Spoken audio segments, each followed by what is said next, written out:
Hi, I'm Bruce Williams. Welcome to Chamber Chats. I am the CEO of the Greater Victoria Chamber of Commerce. That's why this is a Chamber Chat. I'd like to begin, as always, by acknowledging that I live and work in the ancestral territories of the Lekwungen-speaking Coast Salish nations of the Songhees and the Esquimalt. A privilege and pleasure to live and work alongside them every day.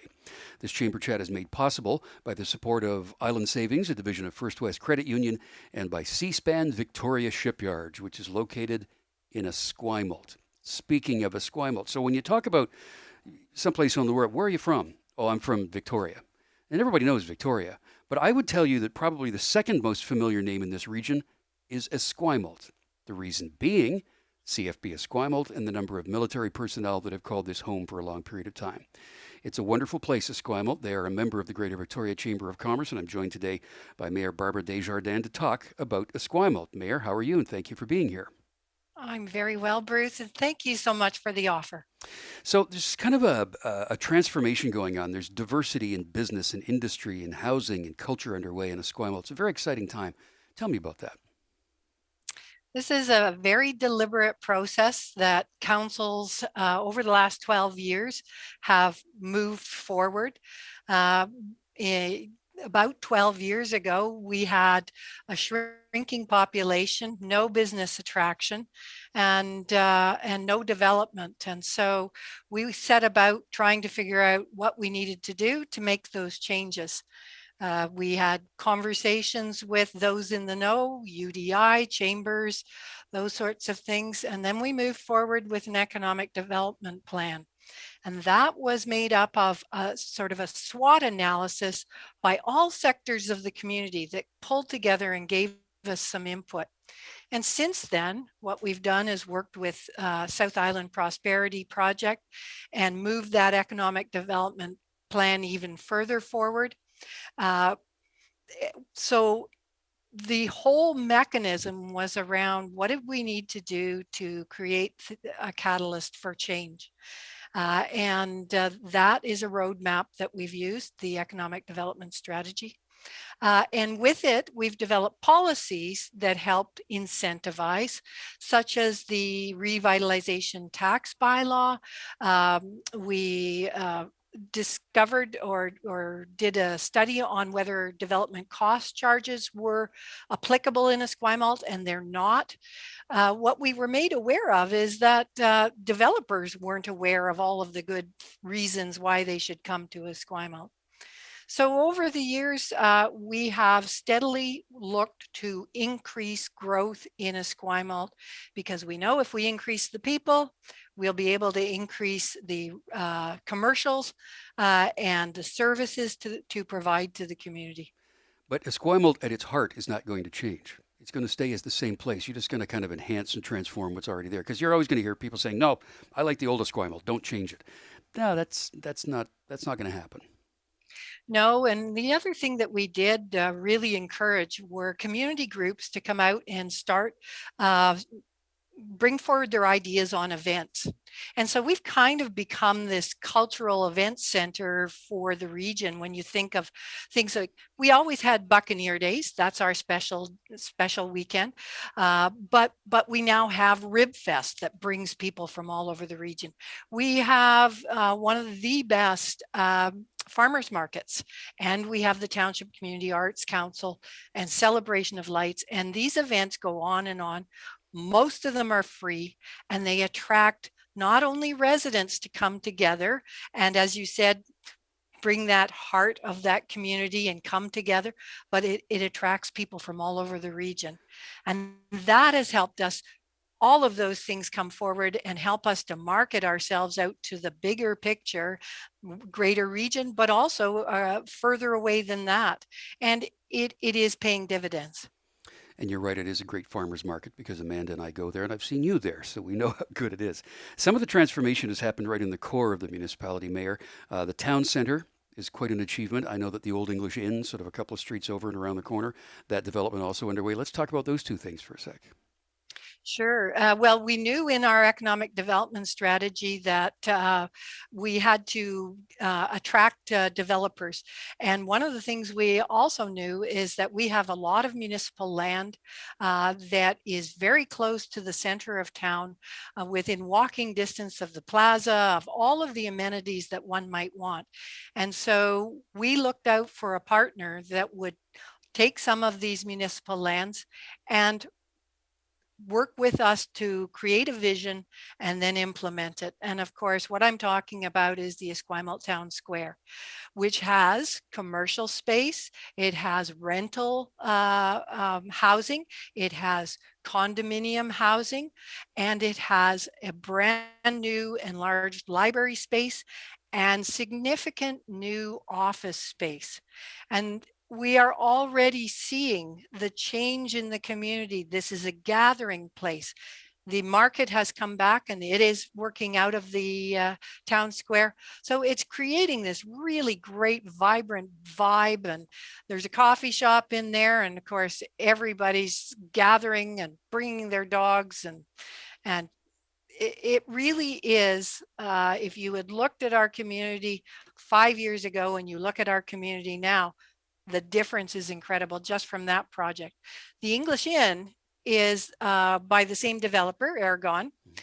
They are just in the process of excavating, but what they have done is they've created a heritage properties. They're keeping that English Inn.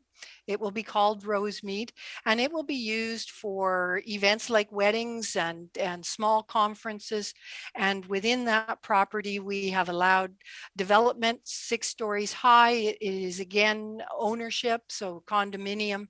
And with the inclusion of that will be a significant inclusion of housing in our community, therefore people and therefore people wanting more services. There was a time when all the conversations around Esquimalt in the news and otherwise were all around the sewage treatment facility and all the talks and things, and there were challenges and there were procedural challenges. How did you get through all that? How did that resolve itself and end up being what it is now? Well, I want to say that what Esquimalt was looking for was a higher level of treatment and a more distributed model for sewage treatment, looking to the future needs as well as today's needs. And, we fought a good fight on that. And that's why it did take us some time. And there were a lot of back and forth, but we were up against some very, very strong opinions at CRD. We're only one at CRD. And in the end, it's worked out. We did get tertiary treatment at the plant, which was only going to be secondary. It also has the capacity to take it to a higher level, as well as provide water or at least it's plumbed to be able to provide water for reuse at some date in the future. And we're getting kind of close to that when you saw our summer this summer. But we also got $17 million out of that.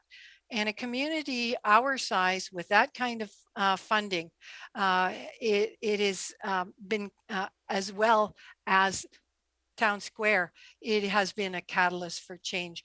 And the community has been engaged in that process. And what we are ending up with is the Esquimalt Gorge Pavilion, which is a testament to the Japanese cultural history in that park, as well as we will be engaging First Nations around the cultural history in that area. And it will be a programming space for community to use. And then the other part of the fund has been going to the new public safety building that is now starting to be in construction mode. The industrial base of Esquimalt has always been a huge part of the heart of this community, and we want to talk about that next. Our guest today on Chamber Chats is Mayor Barb Desjardins of the township of, not the district, not the city, the township of Esquimalt. So Mayor, CFB Esquimalt, C-SPAN Victoria Shipyards, one of our chamber champions, by the way, huge part of the identity and the economy in Esquimalt. Tell me about the impact that the base and the shipyards have on the community. Huge impact, of course. First of all, they contribute $12.7 million in tax dollars every year through payment in lieu of taxes, which is a federal property's way of dealing with taxes. So that's about 47% of our tax revenue. Uh, they are culturally woven into our community. I mean, when you're surrounded by water, and you have the Navy, and you have shipbuilding and ship repair, you can't help but have events and activities and a sense of connection to the water. As you are aware, our community has anchors all around the community.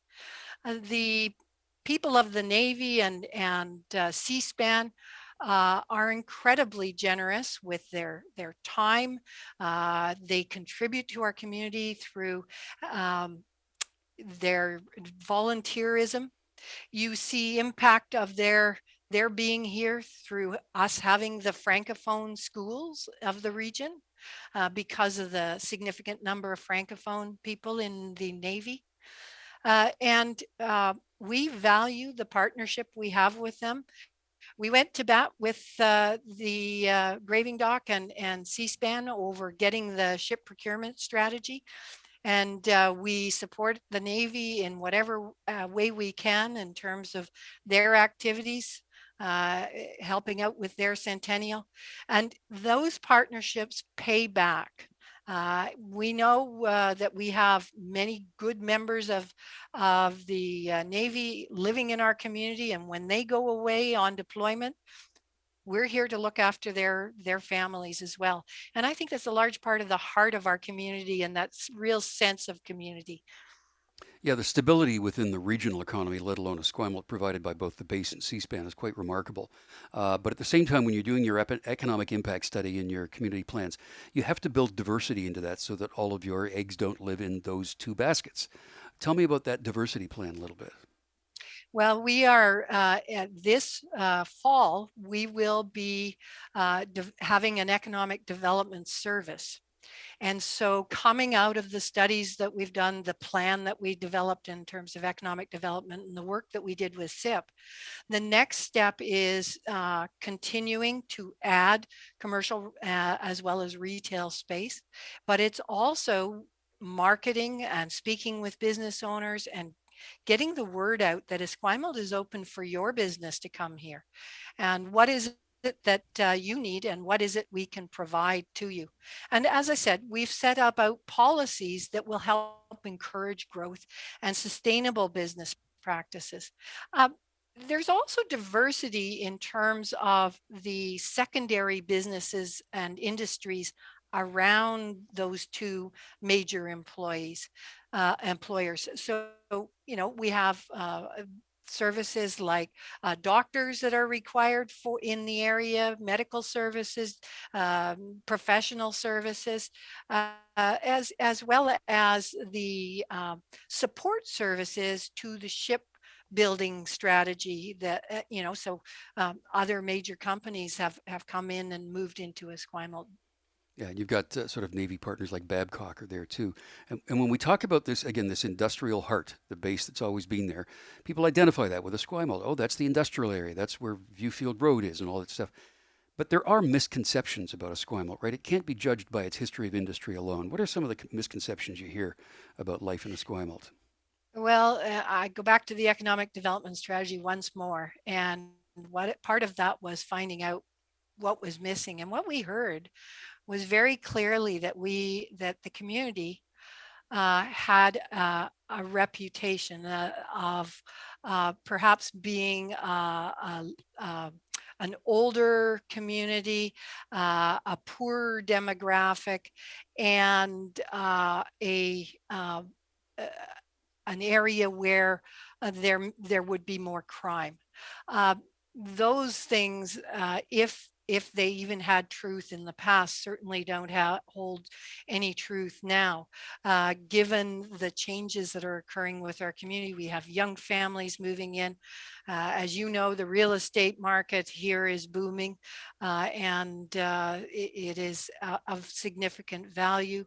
We've just recently had a crime severity index for Esquimalt, separate of Victoria, which shows us just slightly above Oak Bay and Central Saanich in terms of crime.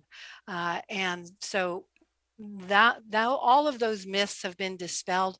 And in fact, I don't think that there's any concern now about that reputation. In fact, I don't hear it from new buyers anymore, which is one of the ways that we had information translated to us, is that in the past, people didn't look at Esquimalt. Now they come to Esquimalt first.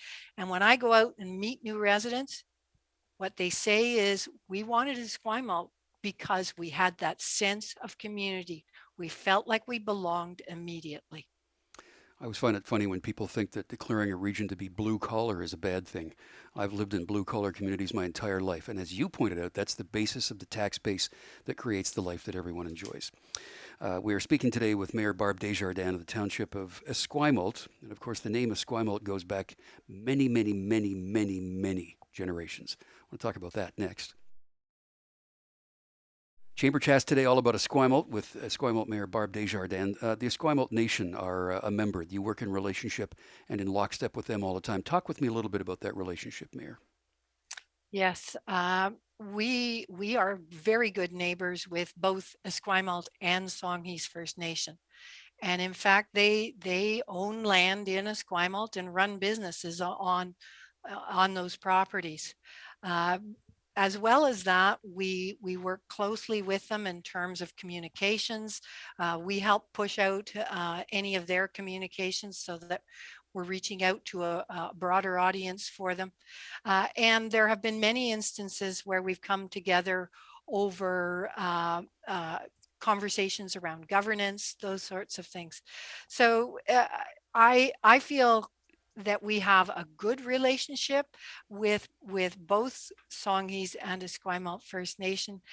And of course, that's something that we want to continue to develop.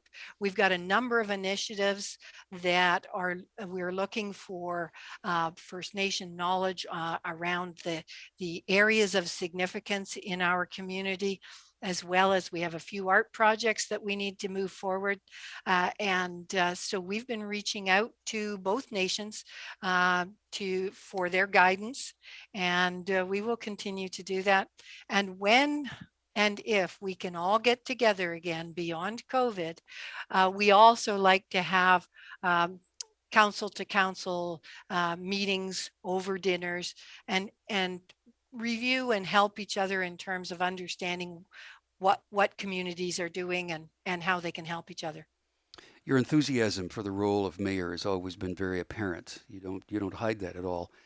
It's not easy. You have to have a very thick skin. People are always going to be critical of what you're doing as much as they're supportive. Why did you want to do this? What led you down this path to be an elected official?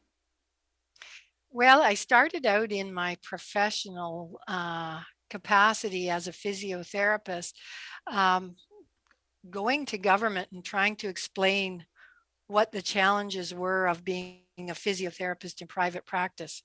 And I honestly came away from those meetings wondering whether I'd been heard. Mm. And so I thought, well, if I want to change it, I've got to go to the other side and work from the inside and push it out. I was encouraged to run for council and bring forward that approach. And I tell all my physiotherapist friends, you are born politicians because you're given the skills, which are listening, assessing problems, developing a plan, executing the plan, and then reassessing and changing it if it needs change. And really, there's so much about being a politician that is listening. And I love to help people. I mean, that was my profession. And so when there's a success, even if it's just connecting somebody to the right staff member or the right department here so that they get a solution, you know, that's serving people and helping people. And as you say, I just love it. What was the most surprising thing so far to you about being the mayor? Is there something that you kind of had one of those moments and went, "God, I had no idea. That's remarkable." One of those things. Have you ever had that kind of a moment? Well, the one thing that I had to realize right from the beginning is that um, for success, things will go slowly. And don't accept defeat is the other one. I mean, if you look at how long we worked on that sewage treatment process, but where we ended up, uh, we've ended up in a really good place, as I said, with the compensation that we've received. And that surprised me because coming from a small business background, business make decisions and they move on them. So uh, that was one thing. I'll tell you, COVID has been a real surprise Oh boy. in Yeah. terms of how to deal with it, in terms of my whole way of um, working in the community is being out in the community. And all of a sudden, you can't do that. And so, how do you adjust to that? And that took some time, and it took certainly some technology. But you know, I've learned so much, and there is always good coming out of challenge. There's always things, we're just about out of time, but there's always things about public officials that we don't know because we see the public persona. I happen to know something about you that maybe a lot of people don't know, and this is a very cool story. You, Barbara Desjardins, you saw the Beatles. Yes, I did. Tell me about that. I saw them at Maple Leaf Gardens in 1965, which puts me in an age group. And it was it was a very interesting experience because you could hear better when you plugged your ears than you could without plugging your ears. There were, if you remember, in those days, there were audiences screaming and fainting, and the medical people would be hauling people out. We had wonderful seats. And to this day, it is one of my most favorite memories about going to a concert. Yeah. How close were you? We were in the blue seats and just a quarter away down the arena, so had I could see their faces and their singing. Wow. And it wasn't very long, right? It was like under an hour. No, and you want to know something? My brother was part of the Marlies Club, which was their junior hockey Yeah. club, and we got those tickets for $6 each. Oh my goodness. The many experiences of the mayor of Esquimalt, Mayor Barb Desjardins. Thanks so much for your time. Thanks for your support of the chamber, and we'll see you around town. Thank you so much, Bruce. Barb, Appreciate it. Barb Desjardins. I'm Bruce Williams. We'll see you again for another chamber chat.